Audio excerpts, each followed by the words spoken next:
Hier, on a découvert cette étrange mais significative construction de l'âme et son Dieu. C'était pas un palace ni un hôtel 5 étoiles, mais ça valait le coup d'œil. On a réussi le tour de force d'ouvrir la matière pour en libérer l'essentiel, la lumière. On a libéré notre âme et fait un pas de plus vers soi. Aujourd'hui, on se laisse porter par le courant. On se sent soutenu. On est sous une bonne étoile. C'est l'arcane 17 du tarot de Marseille.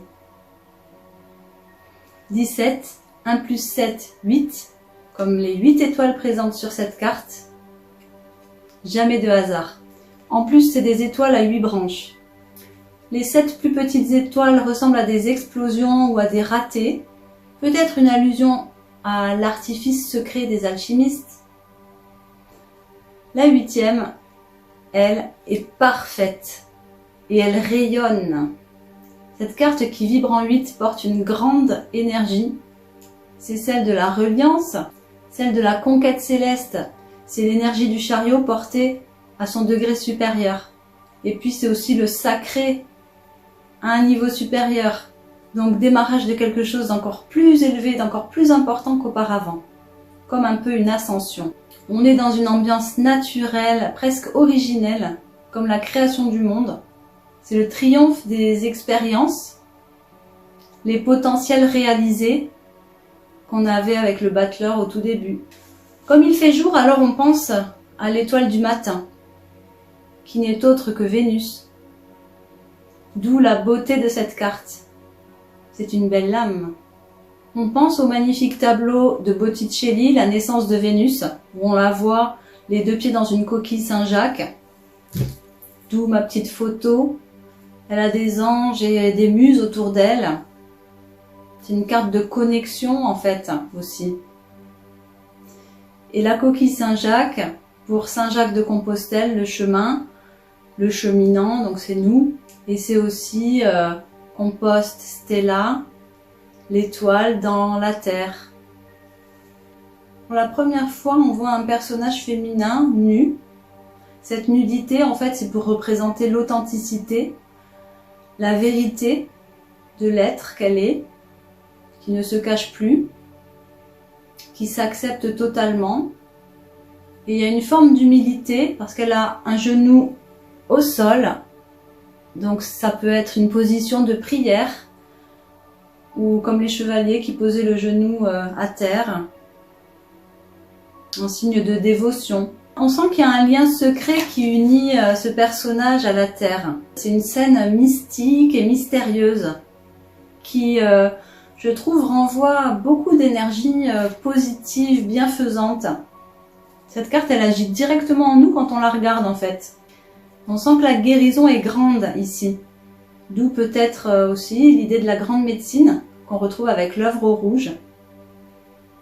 Mais ici, on verra qu'on parle aussi de l'œuvre au noir.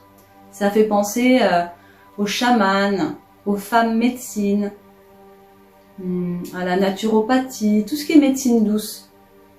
Un peu comme la carte de l'ermite. Alors ici, on a plusieurs symboles. Je vous livre mes interprétations, le fruit de mes recherches. À chacun de faire la part des choses après. Mais c'est vrai que ce petit buisson ici m'a fait penser à quelque chose. Et du coup, j'ai cherché. Ça m'a fait penser au buisson ardent. Ce buisson qui brûle mais ne se consume jamais. C'est dans le livre de l'Exode que Dieu appelle Moïse de l'intérieur d'un buisson, donc qui brûle mais qui ne se consume pas. Il se manifeste ainsi à lui et lui révèle sa mission. Sauver les Hébreux de l'esclavage des Égyptiens. Avec cet épisode du buisson ardent, on nous dit que l'être et le verbe sont inséparables. À l'origine, Dieu créa le verbe. Et quand il les punit, c'est en les divisant par la langue. Hier, dans la tour de Babel.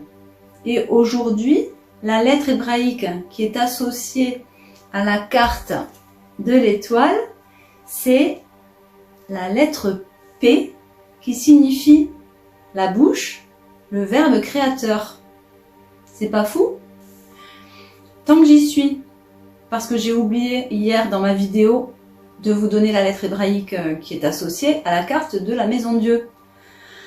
C'est Aïn qui est l'œil de Dieu, la source, qui représente aussi la conscience de l'unité et qui fait aussi référence au troisième œil. C'est vraiment en lien avec la vision intérieure et tout ça. Voilà, c'est réparé. Il faut savoir que Moïse était berger. Et l'étoile du matin, c'est aussi l'étoile du soir, l'étoile du berger. Alors oui, on suit le guide, en confiance. On sent qu'on est soutenu, aidé, par bien plus grand que nous. Il y a une idée de confiance qui se dégage, ainsi que l'idée d'une boussole intérieure qui est très puissante à ce stade. Et on va vers la liberté. Donc ça peut être la carte du guide spirituel, du maître. Il y a une idée de transmission de sagesse, de transmission de savoir, de connaissance. L'étoile ou la bonne étoile, ça signifie aussi la chance, ou ça peut faire penser à l'ange gardien. Donc là, on repense peut-être à Tempérance. On voit qu'il y a quand même des similitudes entre les deux cartes. C'est l'idée de la protection supérieure, le ciel. Quand on adresse nos prières, on les adresse au ciel. Quand on cherche des réponses, on les cherche dans le ciel. Ça nous renvoie à ces belles sciences de l'astrologie ou de l'astronomie aussi. Donc effectivement, on dirait que c'est une évolution de Tempérance. Si on regarde les deux illustrations, ça nous parle un petit peu de la même chose. Avec Tempérance, on était sur une voie de conciliation, de reliance. Et ici, avec l'étoile, on est sur la voie de l'amour, puisque c'est Vénus. Avec Tempérance, ça ne disait pas encore son nom. Ici, c'est clair. Et on nous le dit plusieurs fois, par plusieurs symboles. Pour être sûr qu'on a bien compris qu'il s'agit de Vénus, l'amour. On nous montre la voie. Après, est-ce qu'on entend? Est-ce qu'on écoute? Ça nous appartient. Ici, on voit qu'il y a un oiseau sur un arbre. Ça peut faire penser à l'arbre de vie, on l'a déjà vu, à l'arbre des séphirotes. Et cet oiseau, ça peut être plusieurs choses. Il n'est pas très bien dessiné, peut-être justement pour nous inviter à interpréter à notre façon, selon notre inconscience qu'on est en train de vivre actuellement. Donc moi j'y vois 2 oiseaux possibles, voire 3. De toute façon, tout ce qui a des ailes, comme les oiseaux, c'est souvent pour représenter le messager, l'intermédiaire entre le ciel et la terre. Ça peut faire allusion à Hermès, le dieu ailé qui apporte la connaissance aux hommes. Première chose. Donc là, c'est un oiseau.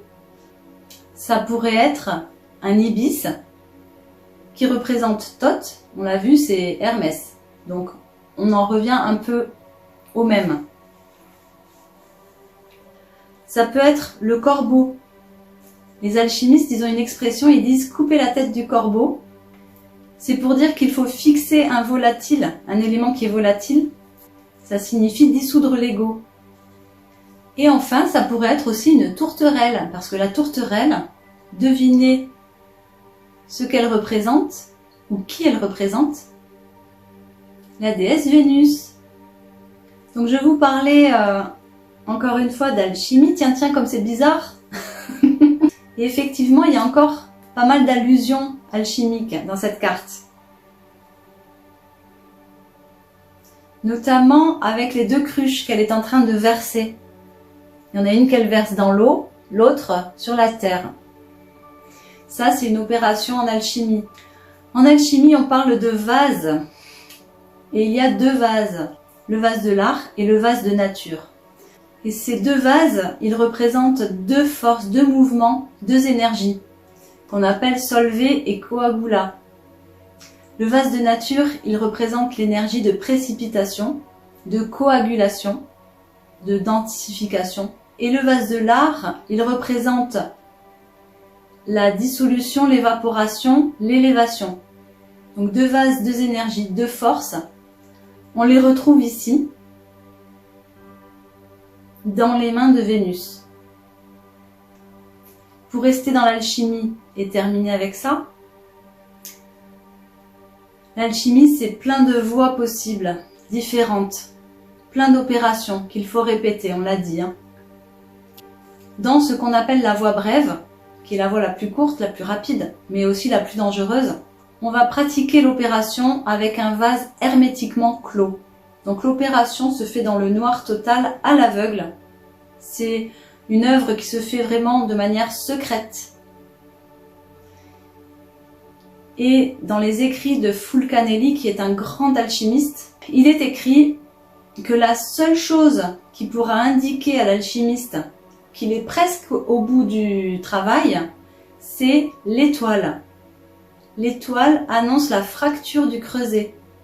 C'est une forme d'étoile qui apparaît lors du travail et qui indique en fait que le creuset est en train de se casser, de se fracturer. Alors c'est là qu'il peut y avoir des explosions et tout ça. Mais de là va sortir un œuf alchimique et dedans le petit roitelet, le nouveau roi. Donc on voit cette belle étoile et on voit qu'on est bien avancé sur le chemin en fait. L'œuvre est déjà bien avancée. Si on voit l'étoile, c'est que bientôt ça va s'ouvrir. Et en fait, on a vu plein d'opérations alchimiques, on a vu l'œuvre noire, l'œuvre blanc, l'œuvre rouge, et tout est mélangé. C'est normal en fait. Les alchimistes veulent garder leurs travaux secrets. C'est une œuvre qu'il faut faire soi en fait. Donc ils distillent comme ça des petites vérités, mais les secrets ne sont jamais dévoilés. C'est à nous en fait de chercher, c'est à nous de faire le chemin. Donc voilà, on trouve des infos, mais on nous dit pas tout. Donc qu'est-ce que ça nous dit en fait, cette histoire des vases, vases de l'art, vases de nature? Qu'est-ce que ça nous dit de nous? Qu'est-ce que ça nous explique là, sur cette carte? L'incarnation, elle se fait les 2 pieds sur terre et la tête dans les étoiles. C'est ça que ça nous dit. Je vous l'avais dit déjà pour Tempérance, sans savoir pourquoi il fallait que je dise ça, mais je sentais que c'était la phrase. Et j'ai compris aujourd'hui en faisant la préparation de cette vidéo. C'est vraiment ça. La force d'élévation, c'est regarder les étoiles, s'intéresser, développer sa spiritualité, les belles qualités de son âme, et en gardant les pieds sur terre parce qu'on est incarné, on est dans un corps de chair, on est venu là faire une expérience terrestre, sinon on serait resté dans les étoiles. Elle nous dit, cette belle carte de l'étoile, que nos aspirations, elles sont à matérialiser, elles sont à incarner. Il faut incarner ses rêves, manifester ce qui nous anime sur cette terre. Donc on s'élève dans la spiritualité, on grandit, on gagne en conscience, mais on reste pas perché, on reste pas juste illuminé, on reste pas perché comme l'oiseau. Après on redescend, on vient se poser, on réintègre totalement le corps, on fait redescendre le feu de l'esprit dans la terre du corps. Donc c'est là notre véritable nature en fait. Elle est double. Un peu comme la double quintessence là que je décrivais. Force d'élévation, force de précipitation. On a l'ange et le démon en nous. Et qu'est-ce qui peut unir les deux? Peut-être que c'est l'amour. Cette carte, si elle tombe dans un tirage, ça peut représenter les amis. Ça va être les grands rêves, ça va être le futur, ça peut être la communauté, le collectif, le réseau professionnel par exemple. Ça va être, comme je le disais, la médecine ou la guérison, la connexion, l'authenticité. Enfin, voilà, tous les mots que j'ai pu dire, tout ça c'est cette carte de l'étoile. La boussole intérieure, mais c'est vraiment une carte de bénédiction, de soutien. Voilà, et ça nous fait aussi penser à autre chose. Ça nous évoque le jardin d'Éden. Hier, on parlait de la tour de Babel et du paradis que les hommes voulaient aller chercher dans le ciel en construisant cette tour énorme. Là, c'est le jardin d'Éden qui est représenté.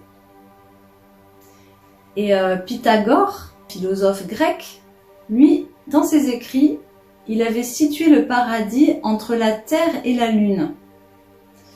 Donc, on peut penser que c'est pour ça que les étoiles sont si grosses par rapport aux personnages. À l'époque, on disait que c'était l'eau des étoiles, les eaux du firmament, qui s'écoulaient jusque sur la Terre. Et il y avait ce concept d'échelle planétaire. En fait, c'était comme un chemin, un parcours que l'âme devait emprunter pour venir s'incarner sur Terre. Donc elle passait, elle traversait les étoiles, le firmament, elle descendait sur Terre, elle s'incarnait. Et à la fin, donc à la mort du corps physique, elle remontait, elle reprenait ce même chemin à l'inverse pour rejoindre la source, l'âme, en quittant la Terre, rejoignait l'âme du monde. C'est beau, non? Unité parfaite. Avec cette carte, donc tu as compris, on te parle de protection, de grande protection, on te parle d'énergie supérieure. Tout est supérieur avec cette carte. Réalisation, guérison, et puis on t'incite à réaliser tes rêves. Tous les rêves sont permis, on te dit que tout est possible. Alors maintenant qu'on est prêt à décrocher la lune, je pense qu'on va pouvoir passer à l'arcane suivant. Mais ça, c'est demain.